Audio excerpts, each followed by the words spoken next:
Dobar dan i dobrodošli u još jedan Oblakodarov salon. Danas razgovaramo o mladima i rodnoj ravnopravnosti i ja danas imam privilegiju da razgovaram sa dve mlade devojke koje su veoma aktivne na ovom polju. One su Tamara Urošević, glavna urednica portala Zoomer i članica grupe Novinarke protiv nasilja, i Jelena Riznić, koja je sociološkinja, ali također članica jedne grupe, a to je grupa Ženske solidarnosti. Dobar dan i dobrodošla obe u naš salon. Hvala. Ovo je dosta onako zanimljiva tema i vas dve se veoma aktivno bavite ovime, tako da ćemo baš pričati o tome i baš mi je drago da pričamo sa dve mlade devojke o ovako nečemu, jer dosta kada su ove neke ozbiljnije teme, uvek se nalaze neki stručnjaci koji moraju da imaju ozbiljan neki staž, da to bude društveno priznato, a mislim da ovde stvarno ste i više nego kompetentna za ovaj razgovor. Tako da možemo da krenemo sa nekim najširim pitanjima, pa ćemo onda da se fokusiramo na to šta vas dve svakodnevno radite. Pa bi moje prvo pitanje, koje je za obe, bilo kako vi mislite da je pozicija mladih devojaka danas u Srbiji? Dakle, kada govorimo baš kroz kontekst rodne ravnopravnosti. Ko će?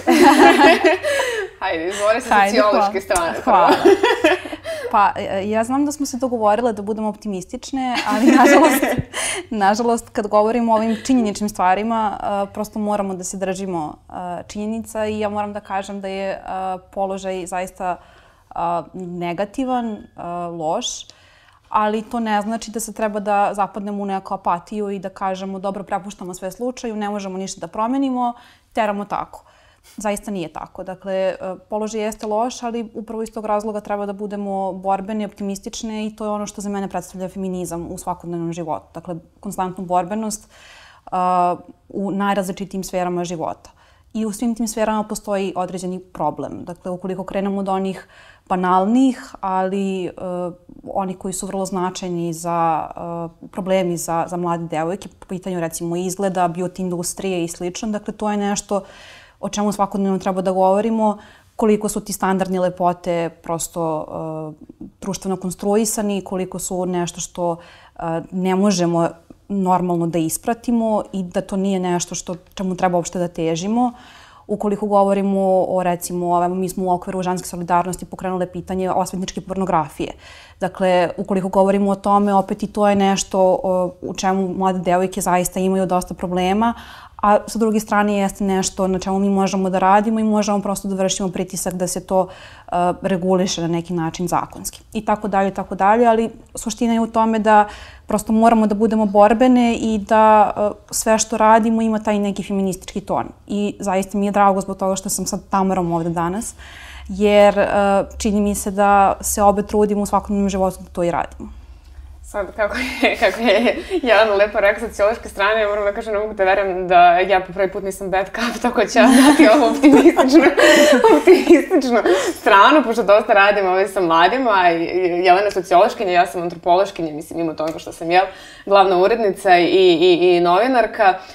Ja mislim da položaj mladih što tiče rodne ravnopravnosti je zapravo u neku meru, makar malo, bolji i to zahvaljujući internetu i društvenim mrežama i zahvaljujući sve više ovakvim medijima i kao što je Oblakodar i kao što su neki digitalni mediji, ali i određeni influenceri, influencerke prosto koji kroz svoje nastupe pričaju o određenim pravima, prave YouTube klipove i tako dalje, pa je mladima taj sadržaj pristupačniji. Ja se sećam, mi kad smo bile u srednjoj školi, i to sam baš pričala sa dosta drugarica, organizuje nam u toku građanskog vaspitanja da odemo u salu, da nam, ne znam, kompanija prezentuje uloške i to odvoje dečaki i devojčice. Ti nemaš pojma zašto si došao ovde, šta se dešava. Sad je to sve drugačije. Sad se u medijima neke stvari mnogo više pokreću.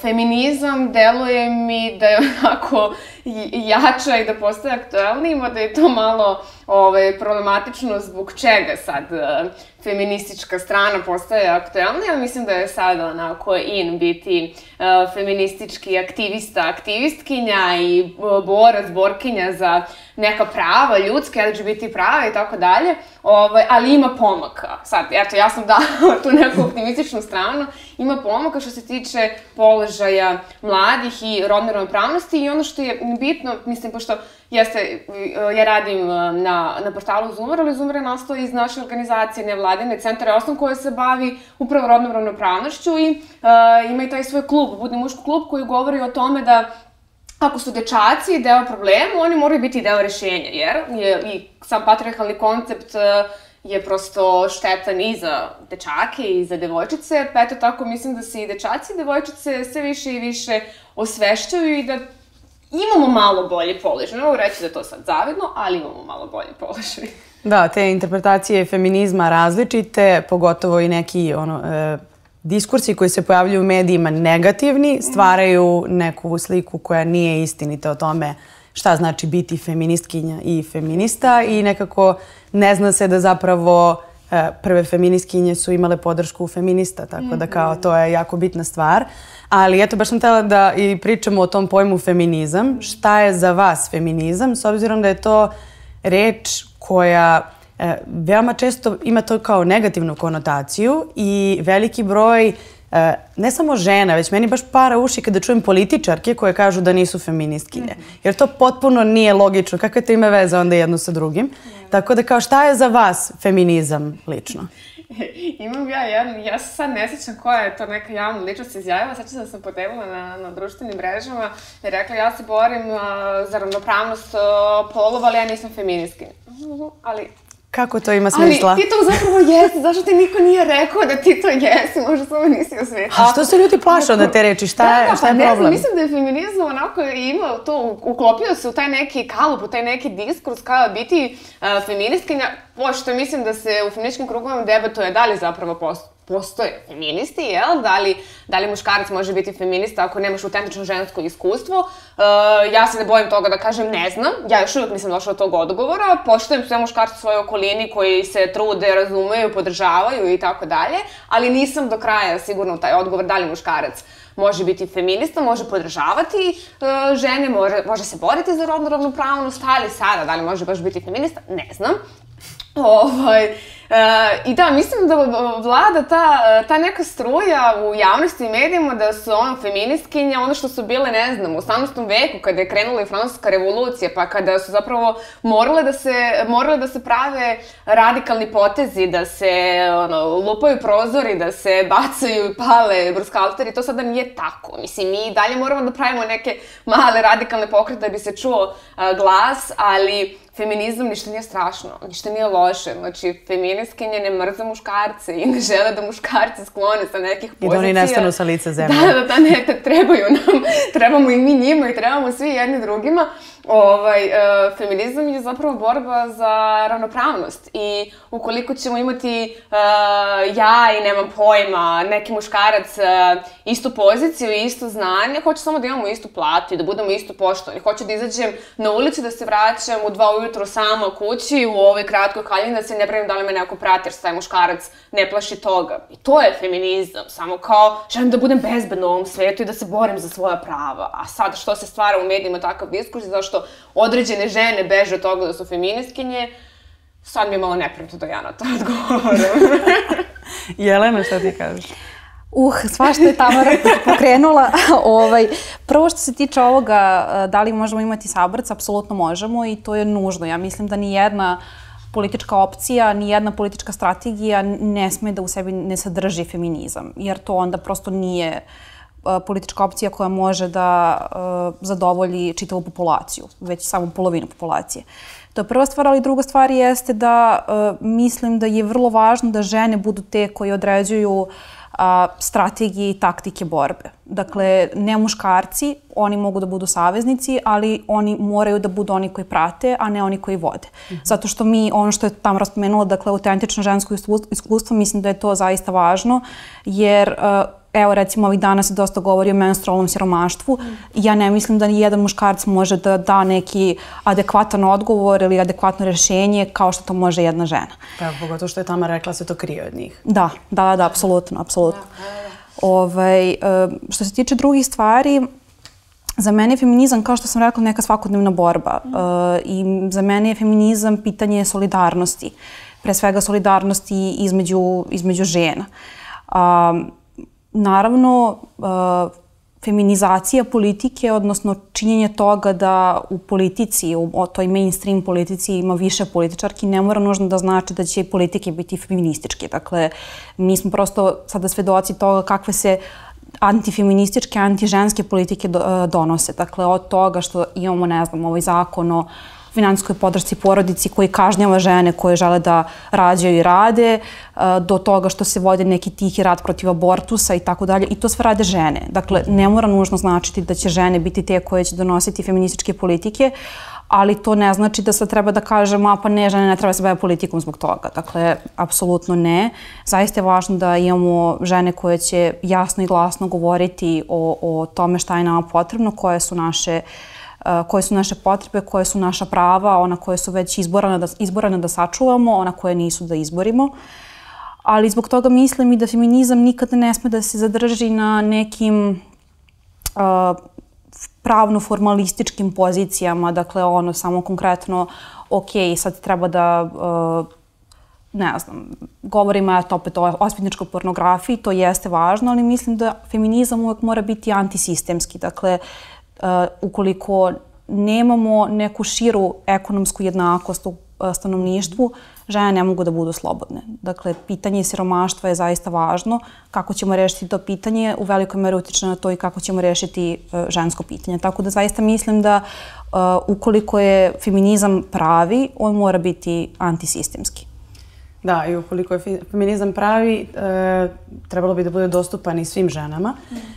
Pa je moje pitanje, s obzirom da obe aktivno delujete, govorite i pišete, kako možemo da taj feministički rečnik, filozofiju, različite u stvari postoje i filozofije iz feminizma, i te, pa ću iskoristiti termin, diskurse, svedemo na nivo da bude jasan svakoj devojci i svakoj ženi. Dakle, pričamo od devojčice koja ima 12-13 godina, prvi put dobije menstruaciju, do neke žene koja živi u nekom selu, neobrazovana je i samohrana majka, do devojke koja je, ne znam, sa fakulteta kao što ste vas dve i obrazovana na tom polju. Kako birate te reči da to prosto bude nekome jednostavno i ne ostane ipak na nekom elitnom nivou, što kada su ove neke teme kojima se mi recimo bavimo, teme ljudskih prava, uvek je taj mač sa dve oštrice, kako govorite o toj temi, a da ne ostanete u tom istom krugu ljudi koji se stalno vrte u tim temama i vi praktično ne uradite ništa, osim što se lepo ispričamo, to bude super, svi se mi razumemo, ali realno je nedelotvorno. Da, jeste, to je problem,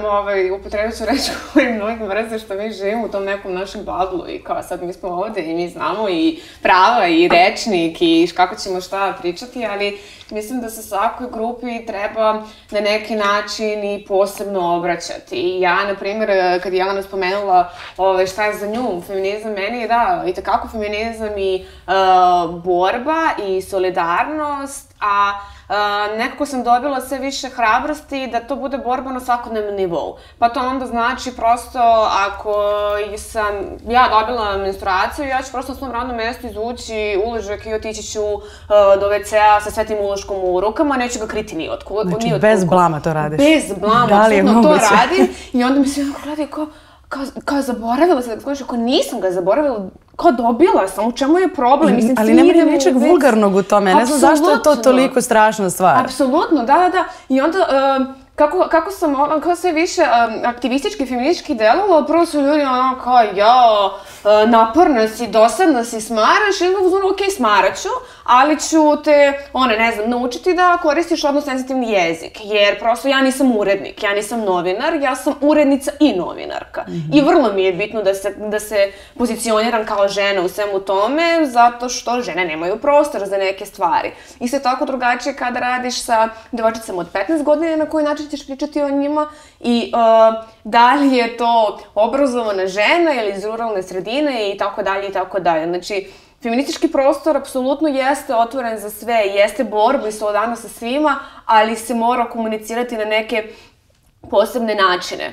To je, mislim, i kada je počeo sam i prvi talas feminizma koji je bio faktički rezervisan za žene srednje bele klase u Americi, pa se onda postavlja pitanje sa šta je sa afroamerikankama, pa gde su druge žene i tako dalje, tako dalje. Mislim da mi uvek ovde moramo imati na umu šta i sve druge žene rade oko nas. Ok, evo, nas tri sad sedimo ovde i obrazovane smo, imamo svoje poslove i profesije, ali šta je sa nekom romkinjom, lezbijkom iz nekog malog sela? Ona je na mnogo načina diskriminisana i marginalizovana. Da li se pita neko kako ona živi, šta ona radi, da li se neko pita da li devojčica koja je siromašna ima uopšte novce za uloške, zašto onda mora i da ih krije i tako dalje, šta je to roze poris, tako dalje, tako dalje, tako da moja feministička borba je sada počela da se ogleda ona na svakodnevnom nivou. Tako što će te smarati preko Instagrama storija sa svim mogućim stvarima i tako što će ona nositi ovako uložak i biti u čemu je problem, ti nosiš toalet papir. Mislim, prosto meni ovo treba, ja sam žena, nisam birala da kao moja materica radi ove stvari i kao to je to, eto. Da, pa jest. Jelena, ti? Pa, ja mislim da je ključno za nas, kada smo već u pozicijama koje jesu de facto privilegovane u odnosu na neke druge žene, mislim da je za nas ključno da učimo i dalje kako da pristupamo različitim grupama žena. To znači da ćemo učiti koje su specifični problemi sa kojima se recimo susreću poljoprivrednice, koji su specifični problemi sa kojima se susreću radnice i sl. I to je način na koji mi prilazimo i činimo feminizam onim što on de facto jeste, to je borba za oslobođenje žena. Dakle, ukoliko govorimo o, ne znam, poljoprivrednicama, pa ko obavlja sav taj neplaćeni rad u kući? Ko ima problem u starosti zato što ne može da dobije penziju jer čitavog života radio za džabe pa nije niko uplaćivao doprinose i tako dalje i tako dalje. Dakle, mislim da je ključno da prosto same razumemo koji su to specifični problemi, da kada kažemo tako je, dakle, sve žene imaju određene probleme, dele neko jedinstveno žensko iskustvo i tako dalje, ali mislim da je, i sve možemo da budemo feministkinje, ali mislim da to predstavlja i određenu dužnost. Dakle, dužnost prema tome da prosto dovoljno budemo obrazovani, odnosno dovoljno da čitamo, da se prosto informišemo o tome koji su to specifični problemi koje neke žene dele. Ono što je još važno, evo sad baš čitam neku knjigu u kojoj postoji jedna divna rečenica, to je da feministički problem nije nedostatak istorije, nego amnezija. Dakle, konstantno se radi na tome, na brisanju te ženske istorije. Drago mi je da je mart, ja obožavam mart, zato što se malo više češće podsjećamo nekih značajnih žena. Mislim da je važno stalno isticati koliko je naša borba kontinuirana u poslednje 2000 godina. Znači, prosto ona se stalno odvija, nije uvek organizovana, ne postoji uvek neki pokret, ali postoje pojedinke koje glasno i jasno govore šta je problem. Tako da mislim da je prosto važno da stalno mi učimo, zato što imamo mogućnosti već da to radimo, kako bismo mogli onda da prosto pristupimo na određeni način ženama koji imaju neke specifične probleme i da prosto utičemo na to da predstavimo učenje kao nešto što je pravo svake osobe, dakle pravo svake žene jeste da zna o svojoj istoriji, što više stvari, o svojim problemima i slično, kako je mogla da se zauzme za sebe. Mogu samo da dodam nešto, izvini, zato se setila, pošto je meni moji feministički prvi koraci su bili kada sam bila još na studijama antropologije i kada sam pohađala Centar ženske studije u kojima rade neke divne žene i naučnice i filozofkinje i sećam se jedne rečenice Nađe Duhoče koja kaže jednom kada stavite naočare feminizma nikad ih više nećete moći skinuti i mislim da je to da možemo ovom rečenicom da zaokružimo ovo pitanje kao to je to, kad uđeš jednom u to je to. Pa to je sve ono što nam obrazovanje u stvari donosi na bilo koju temu kada vidite nekim novim svetlom i dobijete neko novo znanje, definitivno je to nešto što vas obeleži dalje u toj interpretaciji. Ali evo, kada sam vas najavila, veoma značajan deo te najave jeste to što ste članice sad različitih grupa koje se zapravo bave sličnim pitanjima. Pa evo, možemo da krenemo, Tamara, od tebe, zbog čega je bilo važno da se novinarke okupe i posebno upiru pažnju i prst na pitanje nasilja nad ženama. Da, grupa novinarka protiv nasilja postoji već nekoliko godina, 2 ili 3 godine. Ja sam članica od 2019. Znači nešto malo jače od godinu dana i tu su bile, mislim i sada su neke žene koje su iz medija i aktivistkinje, mnogo, rekla bih, važnije i poznatije od mene i mislim da je bilo važno da se okupi jer se onda skreće pažnja prvo na to kako se posmatra novinarstvo kao profesija, kako se posmatraju novinarke i medijske radnice i drugo da se ukazuje na konstantno nasilje prema ženama i kako ono može biti suptilno i kakve sve to mehanizme može da ima, a šta ti onda ako izabereš da se baviš profesijom kojom se, bavimo, a to je novinarstvo, šta ti zapravo sve moraš da istrapiš ili koje mehanizme moraš da koristiš da bi se ti snašla u ovom poslu, da bi ti mogla da radiš. Grupa se okupila upravo iz te neke feminističke pobude, a to je ta solidarnost i briga. Ukoliko vidimo da je neka novinarka pretrpela nasilje, uvrede, pretnje, mi ćemo reagovati. Mi imamo i naše sastanke, imamo sastanke sa radnom grupom za bezbednost novinara i novinarki. Mi se dogovaramo, podržavamo. Takođe smo radile godišnju analizu medijskog izveštavanja u nasilju prema ženama. Jedna od njih sam i ja, nas nekoliko, 6-7 žena i to je važno. Izvući na kraju tu statistiku i videti šta zapravo mediji rade. Znači, kako se žena predstavlja i u medijima, a šta zapravo i sami novinari i novinarke rade svesno ili nesvesno. I zato je važno da postoji ona grupa novinarke protiv nasilja prema ženama, jer se podlače dve stvari. Kakva je situacija u medijima i šta se dešava sa nasiljem prema ženama? Dakle, da, to je tema o kojoj ćemo nastaviti svakako da razgovaramo jer je dosta bitan taj pogled medija na svet koji zapravo reflektuje to kakav je naš kao društvo pogled na svet. Ali Jelena, ti si članica grupe Ženska solidarnost i onako baš je, to jest feministički kolektiv Ženska solidarnost, apsolutno je sve jasno, ne mora čovek dalje da prosto interpretira šta je, što je onako dosta i interesantno i s druge strane lepo jer kao veoma je jasno o čemu govorimo. Ali kako je nastala uopšte ta grupa i koje su neke teme koje su vama bitne da ih predstavite? Pa da, iako je dosta toga jasno iz samog naziva, meni je uvek drago da kažem kako smo zapravo nastale kao neki organizovani kolektiv. Dakle, zapravo mi postojimo kao neka grupa na Fejsu još od 2018. godine.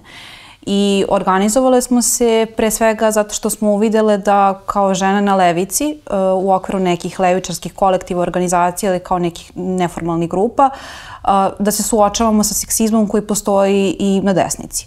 I dakle to je nešto što je jedinstveno žensko iskustvo i oko čega moramo da se organizujemo i da prosto razgovaramo o tome. I onda smo tako delile ta iskustva, ali smo vremenom shvatile da postoji neki vakum, recimo kako smo prvi put istupile u javnost na Happy televiziji, dakle televizija sa nacionalnom frekvencijom u vreme ručka, tako se čini mi se zove ona skaradna emisija, govore o tome kako, eto, žene čedomorke ubijaju 250.000 beba godišnje, toliko ima abortusa, tako dalje, tako dalje. I onda mi kažemo, pa ne može ovako. Dakle, evo, drago mi je što opet kažem što je Tamara ovde, zato što ona je više upućena u sve to, ali ne samo da se žene predstavljaju tako kako se predstavljaju u medijima, ne samo da se fabrikuju laži, nego to, dakle, to nije neki nadideološki prostor koji ne utiče ni na šta. Mediji su vrlo važni jer utiču na našu percepciju o mnogim stvarima. Dakle, ne možemo da iznosimo tolike neistine u vreme ručka. I onda smo... A nije bilo koje drugo vreme, ali okej. Tako je. I onda smo pisale zahtev Batutu da nam da tačne informacije o tome koliko ima zapravo abortusa godišnje. Ispostavilo se da je nešto više od 13.000 naspram 60 i nešto hiljada porođaja. Dakle, to je... Sad, ja sam filološkinja, odnosno završila sam filološku gimnaziju, neću da računam koliko puta manji broj u odnosu na 250.000, ali recimo da je daleko manji broj. Da, daleko manji broj. Ali u kraju slučaju, mislim, nije ni bitna brojka. Naravno, ali prosto... Ne, apsolutno. Apsolutno, da, ali znači, kada se fabrikuju laži, kada se to predstavlja na taj način, to je onda višestruki problem. Dakle, da je barem tačan broj, nego nije tačan broj.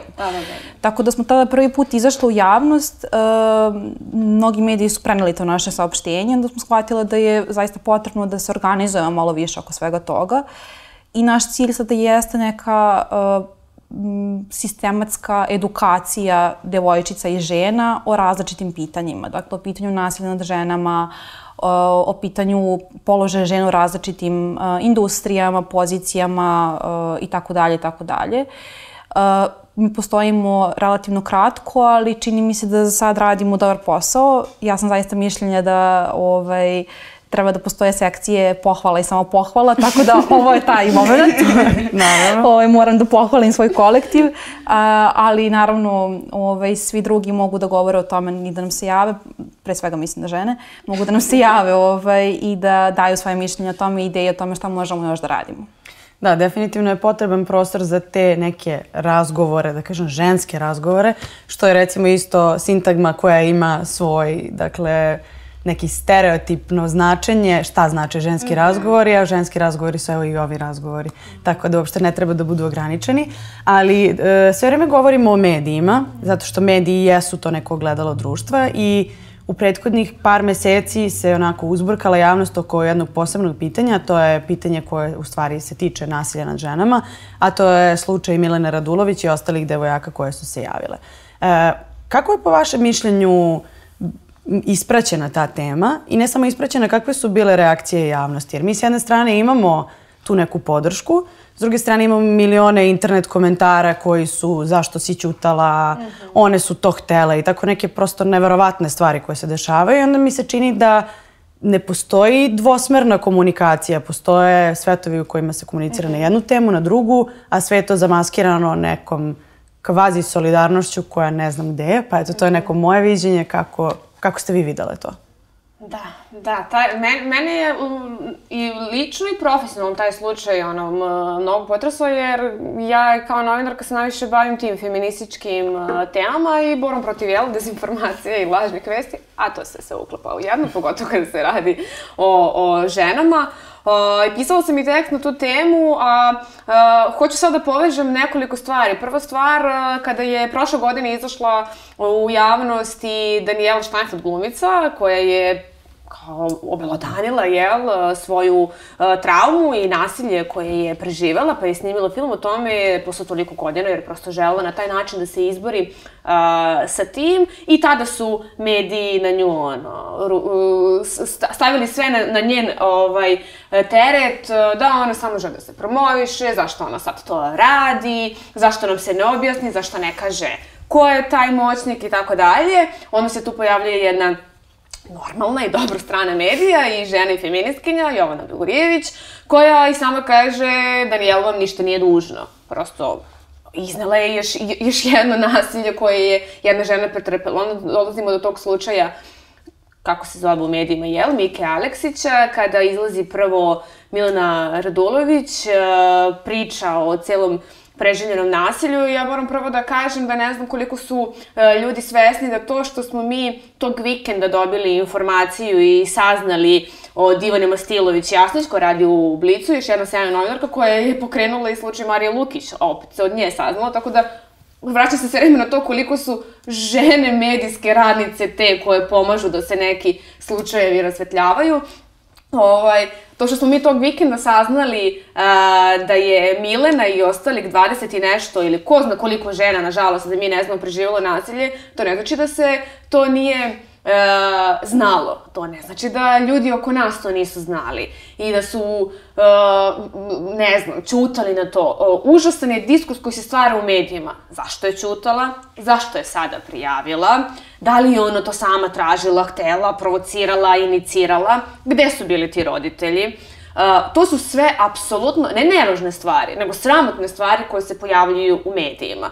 Ja, kada god, uhvatila sam taj neki, rekla bih, light motiv, kada god pričam o nasilju prema ženama i kada pišem tekstove, uvek je moja poslednja rečenica da žrtva nikada nije kriva za nasilje koje je preživjela, da je odgovornost uvek i isključivo samo nasilnikova.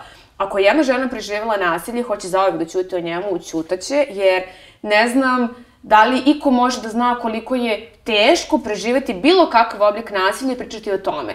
Pogotovo ako je to nasilje došlo od strane muškarca koji je na nekoj poziciji moći. A koliko onda kada žrtva odluči da izađe u javnost i da prijavi nasilje, koliko može da dodatno bude retraumatizovana. I kada pričamo već i o medijima i o tome da se malo približimo i mlađoj publici i da na neke mainstream načine ove teme približimo, imam odlične serije, to je Unbelievable i I May Destroy You, koje odlično oslikavaju i pokazuju kako se to radi. Mene su ona duboko potresla, iako sam ja u ovoj temi, radim te analize medijskog dešavanja nasilja prema ženama jako dugo, ali niko ne shvata šta znači zapravo ta dodatna retraumatizacija žrtve i kako javnost i mediji dodatno retraumatizuju žrtvu i šta se onda dešava. I onda je dužnost na nama, novinarima i novinarkama, da kada pitamo nekoga da li si siguran, da li hoćeš da izađeš sa ovim, ne zbog tog, kako da kažem, pod znacima navoda najlakše je izaći sa pričom. Ali mi s ove strane znamo šta znači kad ta priča izađe. Jer će upravo biti tih priča i tih komentara. Čak i ja kada smo objavili, ja mislim čak i našu reportažu, ja sam na Zoomu radila reportažu sa ženskom solidarnošću i izašao je neki komentar na Twitteru, pošto sam je rekla, upotrebila hashtag niste same, neki lik na Twitteru je napisao pa da, niste same, imate Miku. Znači, to je komentar koji sam ja dobila. Tako da, eto šta nama javnost poručuje i ženama koje preživljavaju nasilje i ženama koje izveštavaju o tome medijima. Dakle, ja nisam sama, već imam Miku. Jelena? Sad nisam bila optimistična, sad je na tebe. Nekako što idemo dalje u razgovor, to on više prelazi na tu tamniju stranu. Pa meni su ove žene beskrajno inspirativne, zaista, dakle, i lično i politički. Meni je ova priča neverovatna, zbog toga što izaći s takvom pričom predstavlja jedan neverovatan politički čin, ali ne čin koji kaže ti si žrtva do kraja života i ne možeš da uradiš ništa povodom toga. Dakle, ne čin koji kaže sad si oštećena zauvek i to je to. Nema koraka dalje iz svega ovoga. Nego čin koji kaže nisi sama i zaista postoje ljudi, postoje pre svega druge žene koje su doživjele isto i sve zajedno možete da se borite protiv toga. I to je, čini mi se, nešto što, evo, koliko optimistično mogu da idem u svemu ovome. Još jedna optimistična stvar, bez obzira koliko su strašni komentari bili, čini mi se da je situacija barem za mrvicu bolja u odnosu na situaciju kada smo se borile za Mariju Lukić. Dakle, ja sam pratila, išla u Brus, potom u Kruševac, pratila svako suđenje. Mi smo se tamo susretale sa gomilom. Znam da je ovo neformalan razgovor, ali neću da koristim ništa neformalnije toga, ali sa gomilom gospode koje su došle da podrže Milutina Jeličića Jutku. Izvini, ja te ne podržavam u tom izrazu koji koristiš za njih, molim te, budi neformalnije za gospodu. Gomilu likova, sumnjivih, koji su došli da ga podrže i koji su nam dobacivali, gurali, pretili i tako dalje. Mislim da je sad situacija barem malo bolja. Vidjet ćemo, možda će tokom suđenja biti nešto drugačije. Ali čini mi se da je ono što je zapravo najbolje, dakle, čini mi se da je tek sad ovo Me Too pokret u Srbiji, jer su žene sada tek masovno progovorile i to pre svega mlade žene. I to je zaista važno. Dakle, evo, po raznim fakultetima i univerzitetima dolaze one akcije, pre svega odozdo. Dakle, žene se same organizuju i kažu, pa čekajte, ako ja, ona, još 3 devojke pored mene, odnosno pored nas, jesu doživjeli istu stvar od istog profesora, verovatno nije do mene. Dakle, postoji neki dublji problem. I organizuju se neke stvari po tom pitanju. Da li će univerziteti odgovoriti na to? Ja zaista mislim da bi im bolje bilo da odgovore na to, zato što ove stvari prete da prosto status quo barem malo pomere. Tako da, eto, ja sam pokušala da budem optimistična, da izvučem nešto što je najbolje iz svega ovoga, zato što zaista gde god ima tlačenja, ima i otpora. Tako da to je ono što je važno i prosto važno je da sebe ne doživljavamo isključivo kao neke žrtve, nego i kao one koje mogu da pregovaraju o sopstvenom položaju i koje mogu da se bore za sebe i za drugi. Da, mislim da je pitanje te borbe u stvari pitanje toga što se mladi suočavaju s jednim velikim problemom, ne samo žene, već i muškarci, a to je jedna vrsta apatije, jedna vrsta pomirenosti i onda kada se nešto desi da malo osete mogućnost da nešto urade, čini mi se da se ta neka svest menja na bolje koliko god je moguće, s obzirom da ovde kad krenemo nešto to je jedan korak unapred, dva unazad, pa i tako dalje. Ali kada govorimo i o tom medijskom prostoru, ono što mi je važno bilo da isto razgovaramo o tome, Jelena, ti si pomenula da ste se oformile baš iz tog razloga da biste imale prostor za razgovor i da delite ta iskustva. A Tamara, kako je tvoje iskustvo rada u medijima kao mlada novinarka? Jel postoje neke različitosti koje prosto su tebi primetne u tome da li si muški kolega novinar ili žena? Ja prvo moram da se nadovežem, mislim, tiče se isto medija, moram se isto iz mog iskustva, ali tiče se više u radu grupe novinarka protiv nasilja, kada si spomenula apatiju. Toliko je u medijima, smo izloženi non-stop vestima o nasilju prema ženama, o ubistvima. Prvo neću da pričam na koji način oni pišu o tome, da je to tragedija. To nije tragedija. Znači, femicid, ubistvo žena, nasilje prema ženama nije tragedija. To je društveni problem. Mislim, prvo je užasno kakav narativ oni koriste, ali tabloidi toliko puta krše kodekse novinarstva da je to neverovatno. Imamo slike sa mesta zločina, imamo sve detalje, imamo otkriveni identitet, sve ono što ne bi trebalo da postoji, što onda na kraju narušava neki mir stabilnosti te porodice, žrtve ili preživele i tako dalje.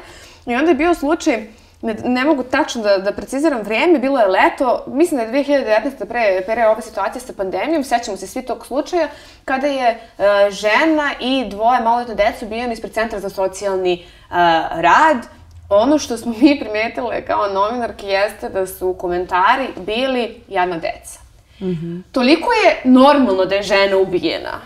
Toliko je normalno da je žena ubijena ispred Centra za socijalni rad strane svog muža, da je tolika apatija zavladala da su ljudi reagovali, jadna deca. Mislim, jadna deca, ali jadna i ta žena, ali toliko smo navikli da su žene ubijane i da trpe nasilje, da kao, nama to postaje normalno. I to ono što mediji rade, to je strašno, kao, najnormalnije ti ako vidiš na ulici verovatno da muškarac šamario ženu. Malo ti je neprijatno, okreneš glavu, ali to je njihovo. Dešava se. Da, dešava se. Ne, nije. Ono kao lično je političko i trebalo bi svi da se slažemo oko toga. Moje iskustvo u radu sa medijima, ne znam šta posebno da kažem, ja za divno čudo nemam loše iskustva. Iako sam žena u medijima i mlada, mislim da je to pre svega zato što sam imala dobru podlogu u smislu mentorstva, pomoći, učenja. Moja prva mentorka i prvi tekst koji je moj objavljen ikada bio je u Vremenu i moja prva mentorka, a sada ona i koleginica i prijateljica velika i podrška, jeste bila Jovana Grigorijević. I ja sam pored sebe imala sjajnu ženu koja je feministkinja i borkinja i strašna novinarka, da me je učila svemu. S druge strane, ja živim i radim sama i tako dalje, pa sam nekako navikla valjda da se kao malo borim sa svim tim stvarima i okružena sam, ljudima ženama koje rade sjajne stvari i uvek nailazim na tu podršku. Radim za nevladinu organizaciju i za jedan medij koji čak i sa muškim kolegom koji su jako osvešćeni. Moje kolege nikada neće reći danas smo razgovarali sa studentima. Ne, oni će uvek reći danas smo razgovarali sa studentima i studentkinjama. Oni će razumeti sve moje probleme i zaštititi me i tako dalje i tako dalje. Imati tu podršku. I zanimljivo je bilo kada si ti rekla, sad ću iskoristiti ovo kao za tu samopromociju. Ono što je važno jeste kada se koristimo, služimo tim klišeom kao besramna samopromocija, pa mediji i feministički pokret to i jeste zapravo besramna samopromocija, jer da, trebamo biti glasne i trebamo se promovisati po znacima navoda i pričati jasno i glasno o tome. Tako da ja do sada nisam imala problema i samo mogu da navedem iz svog iskustva da je u medijima više novinarki nego novinara i da se mnogo više i brže dogovaram sa ženama za bilo kakvu vrstu, ne znam, intervjua, sastanaka i nailazim na mnogo veće razumevanje. Ja sada za ovih svojih nepunih 25 godina nisam imala loše iskustva, ali bože moj, polako. Ali evo, s druge strane je i pitanje toga koliko ti nešto prepoznaješ kao bitno loše iskustvo, jer možemo da kažemo i da ovaj komentar koji si malo pre pomenula jeste loše iskustvo. Dakle, ipak je neka reakcija na tvoju medijsku pojavu. I dosta smo nekih se pitanja sada dotakli i evo i vas dve ste pomenule, postoji taj problem, dakle, poreza na roze, menstruacije, abortusa. To su sve neka pitanja koja su uvedena u šire društvo da se pita, a sa druge strane su zapravo lično ženska. Kako se onda dešava da toliko neki moment koji treba da bude ženski i da ne kažem možda čak i intiman, predstavlja se kao pitanje društvenog značaja? Zašto iko ima potrebu da postavi pitanje abortusa kada je to pitanje žene, da se bavi temom menstruacije kad je opet to pitanje žene? Dakle, to su sve neke stvari koje se tiču žene. Kako to postane agenda da mi sada debatujemo o tome i da, ne znam, veliki broj muškaraca koji, recimo, za određene zakone kad su donošeni u Americi, meni je bilo fascinantno, to je bukvalno lista muškaraca koja kada vidite imaju preko 50 godina i svi su belci i kao, šta tebe briga? Mislim, kako te stvari onda postanu nešto o čemu mi kao debatujemo, razgovaramo? Pa... Ja sam se povukla prema njoj, pa ću se nadovezati. Da. Pa opet spominjem ono što sam rekla malo časa, to je da moramo da se podsjećamo istorije ženske borbe zato što se neka pitanja stalno ponavljaju. I stalno postoji taj problem i mi uporno govorimo šta su rešenja i morat ćemo, čini mi se, da neke polne politike će uvek postojati. Sad je samo pitanje ko će biti na kojoj strani. Ali mislim da, sad ću možda zvučati suviše radikalno, ali to je zaista moje mišljenje, da postoji, dakle, integralni deo ovakvog sistema, patrijarhalnog sistema, jeste vlasnički odnos prema ženi i prema ženskom telu. I to je nešto što, dakle, evo, spomenula sam onaj zakon o finansijskoj podršci porodici, spomenula sam tihi rat protiv abortusa, način na koje mere štednje utiču na žene, tako dalje, tako dalje. Dakle, to su sve neki načini na koji se država stavlja svoju šapu na telo žene.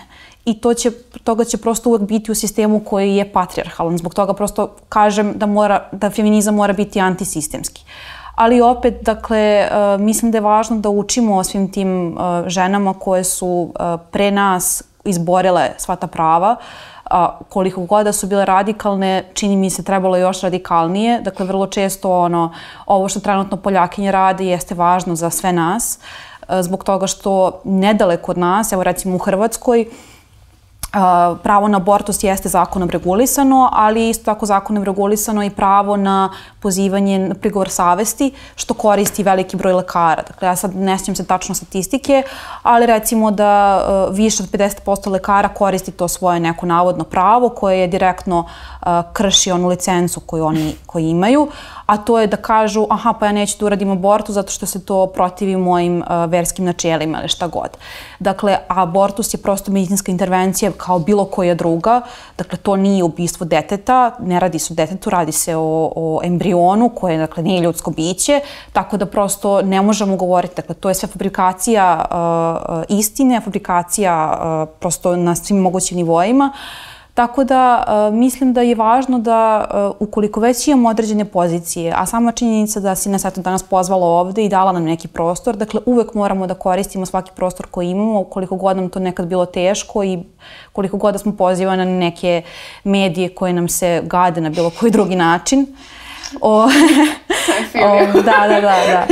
Moramo da koristimo svaki prostor koji nam je dat zbog toga što prosto možemo da dođemo do nekih grupa žena koje još uvek nisu osvešćene ili prosto muče se zbog pritiska sredine i tako dalje.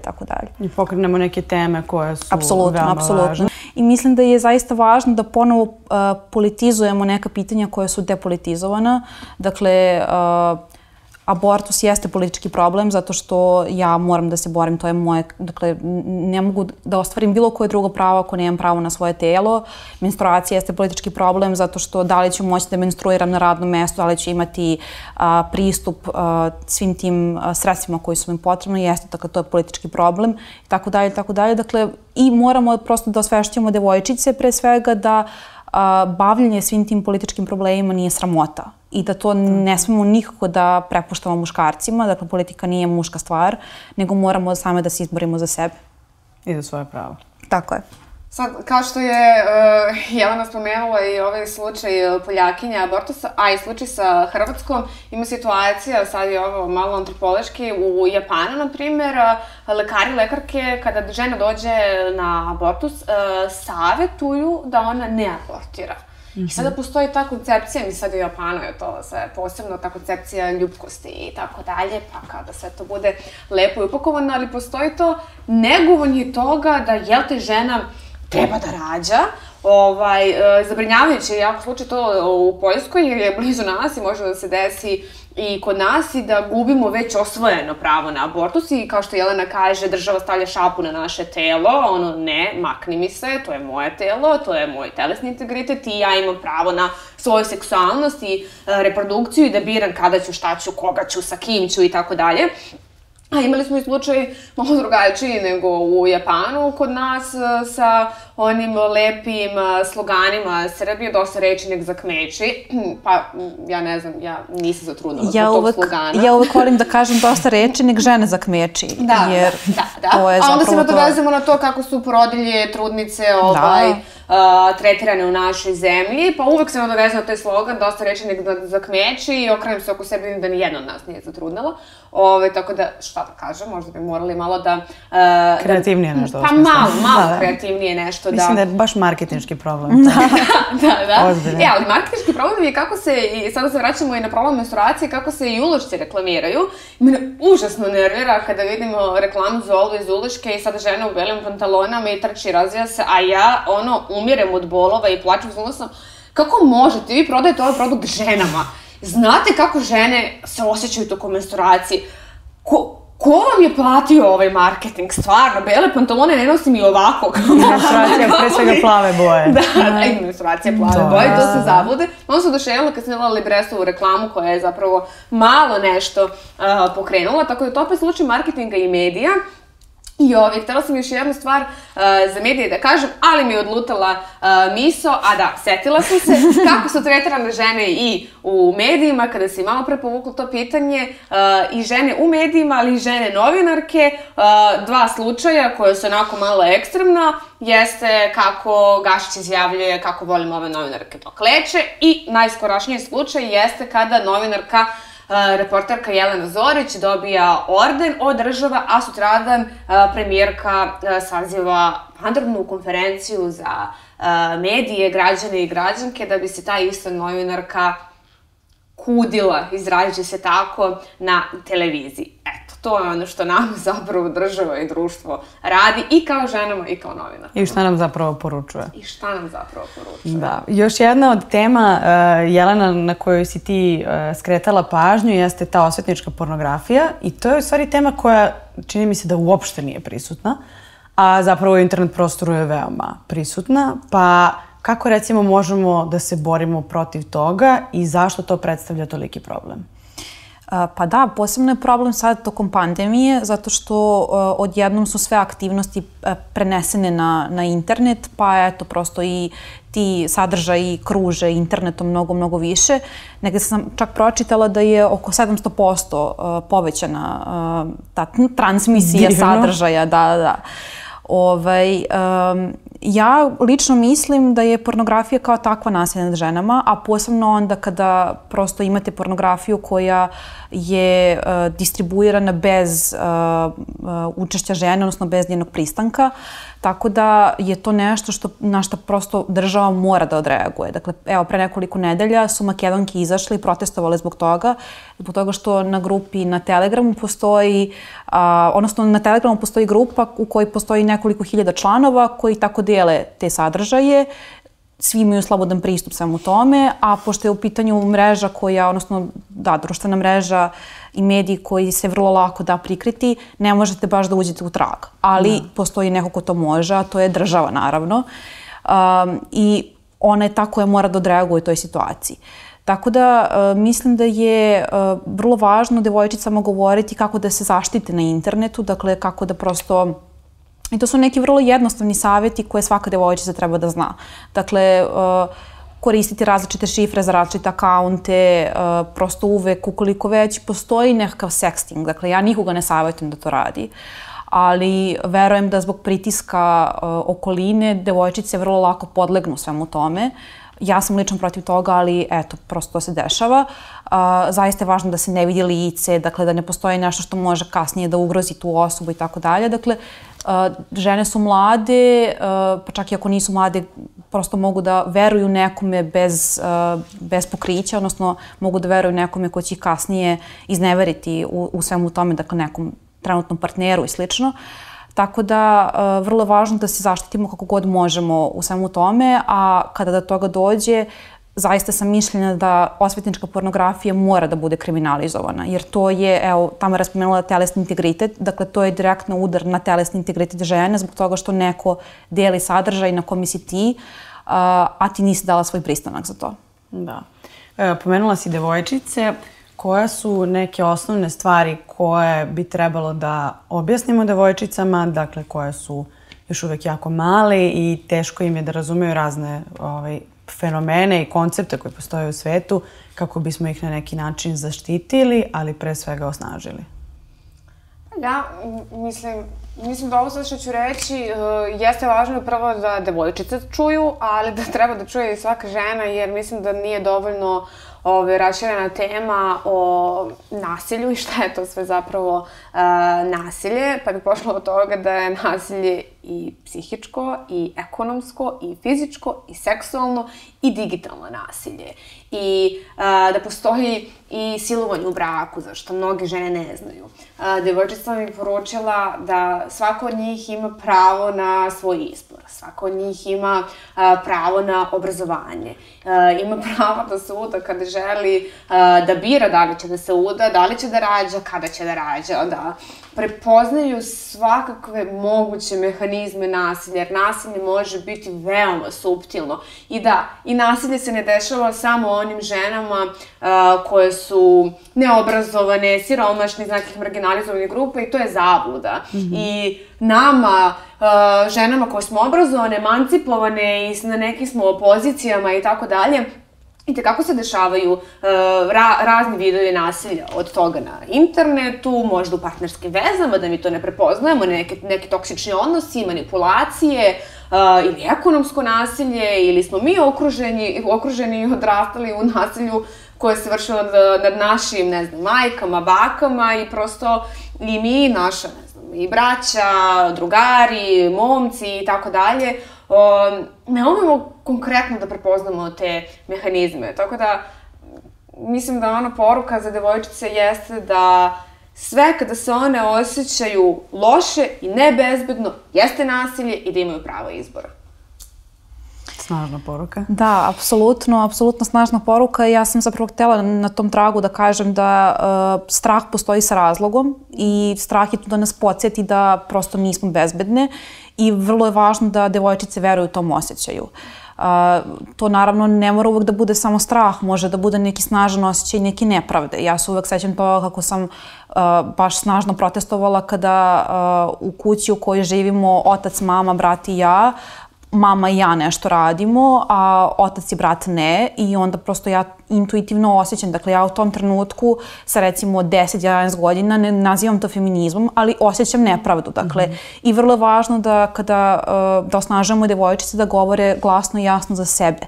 Dakle, da se ne sklanjaju, da ne prepuštaju drugima da govore u njihovo ime, dakle i u svakodnevnom životu i u političkim odlukama i tako dalje i tako dalje.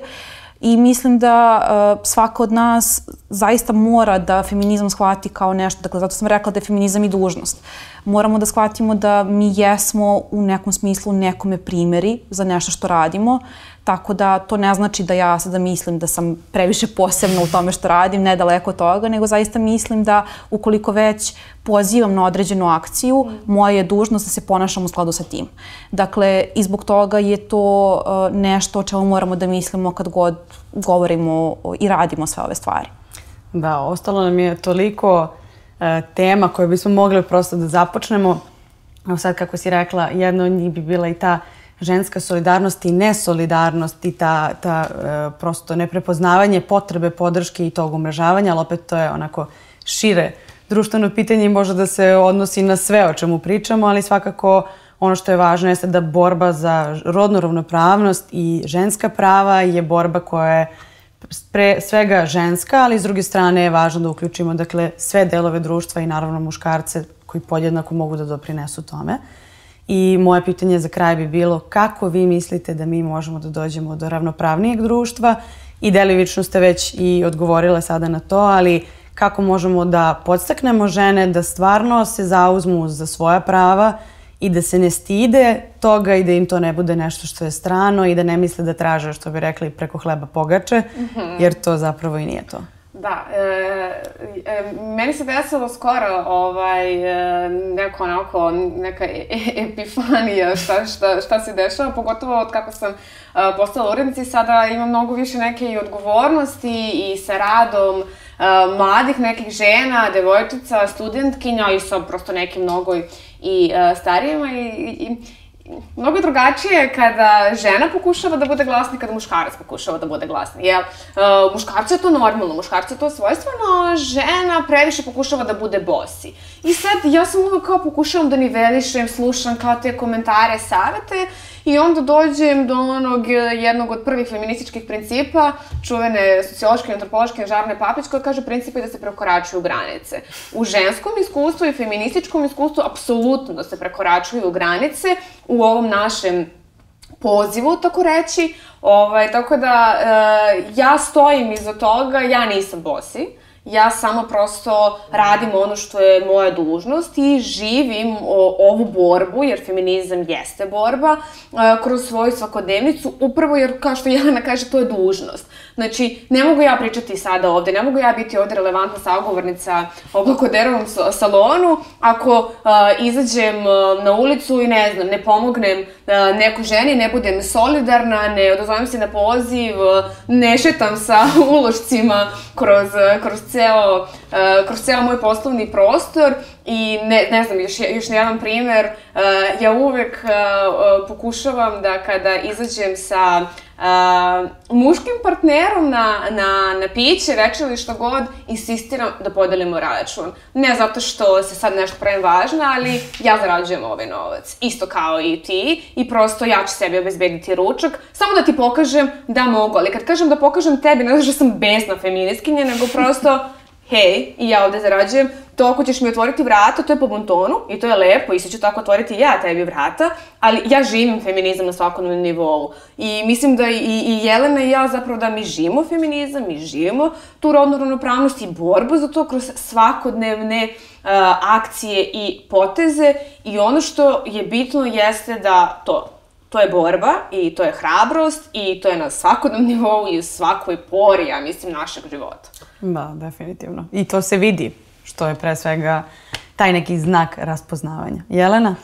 Pa eto, dosta toga je Tamara rekla. Ja bih samo još dodala da zaista moramo da svaki put da u svakoj mogućoj ženi prosto vidimo mogućnost i potencijal. Svako od nas to ima, dakle, nijedno od nas, naravno i mi imamo tremu kada nešto treba da se dešava, kada treba negdje da govorimo i slično, ali vrlo važno da prosto podsjećamo žene da nekako prihvataju mogućnosti koje im se daju, koje nisu toliko česte i da prosto osnažujemo žene na svakodnevnom nivou. Dakle, a to su najrazličitije žene, od svojih mama koje žive drugačije živote, verovatno, mlađih sestara, njihovih drugarica, devojčica iz komšiluka i tako dalje, do nekih žena koje nas prate na društvenim mrežama. Dakle, to su sve žene prema kojima mi imamo neku dužnost zbog toga što se bavimo temama kojim se bavimo i zaista mislim da možemo da uradimo mnogo toga kao pojedinke, ali naravno i kao deo kolektiva. Jeste, tačno, slažem se potpuno, ne bih imala šta da dodam. Hvala vam što ste bile moje današnje gošće. Hvala tebi. I želim vam puno sreće u daljem radu, da stvarno uspete da pomerite te neke stvari za koje se svakodnevno zalažete. I samo da kažem, pratite Zoomer i žensku solidarnost i žensku solidarnost sa svim mogućim mrežama da iskoristim. I Blokoder, pa mislim da smo svi tu u mrežama. Sve je pitanje te neke zajedničke borbe. Da, apsolutno.